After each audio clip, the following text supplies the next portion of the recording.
மேற்கு வங்க மாநிலத்திற்கு புதிய தலைமைச் செயலர் நியமிக்கப்பட்டிருக்கிறார். அண்மை செய்தியாக பார்க்கிறோம். மேற்கு வங்க மாநிலத்தில் சட்டப்பேரவைக்கான தேர்தல் தேதி அறிவிக்கப்பட்டிருக்கும் நிலையில் அம்மாநிலத்திற்கு புதிய தலைமைச் செயலர் நியமிக்கப்பட்டிருக்கிறார். மேற்கு வங்கத்தின் உள்துறை செயலரையும் மாற்றி தேர்தல் ஆணையம் அறிவிப்பு வெளியிட்டிருக்கிறது.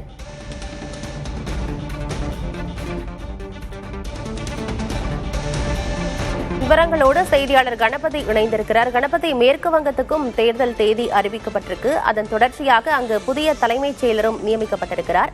என்ன விவரம்? மேற்கு வங்க மாநிலத்துக்கு சட்டமன்ற தேர்தல் அட்டவணை அறிவிக்கப்பட்ட உடனேயே தேர்தல் விதிமுறைகள் அமலுக்கு வந்திருக்கின்றன.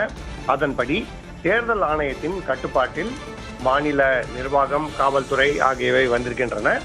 அதையடுத்து தேர்தல் ஆணையம் உடனடியாக மேற்கு வங்கத்தின் தலைமைச் செயலராக இருந்த நந்தினி சக்கரவர்த்தி மற்றும் உள்துறை செயலராக இருந்த ஜெகதீஷ் பிரசாத் மீனா இருவரையும் பணியிடை மாற்றம் செய்திருக்கிறது.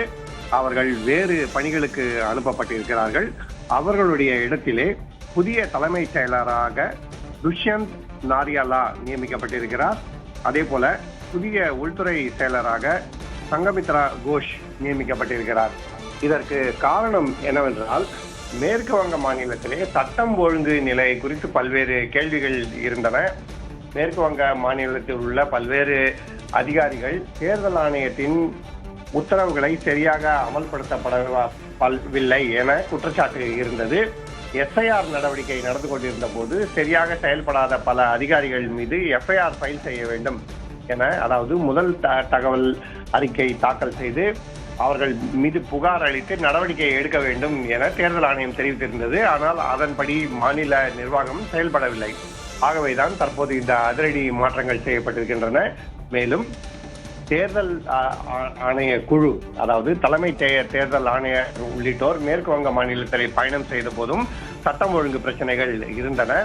அதே போல அரசியல் தலைவர்கள் அங்கு பயணம் செய்யும் போதும் அடிக்கடி சட்டம் ஒழுங்கு பிரச்சனைகள் குறித்து புகார்கள் வந்து கொண்டிருக்கின்றன, வன்முறைகள் குறித்து புகார்கள் வந்து கொண்டிருக்கின்றன. இதன் காரணமாகத்தான் தற்போது 2 முக்கிய மாற்றங்களை தேர்தல் ஆணையம் செய்திருக்கிறது.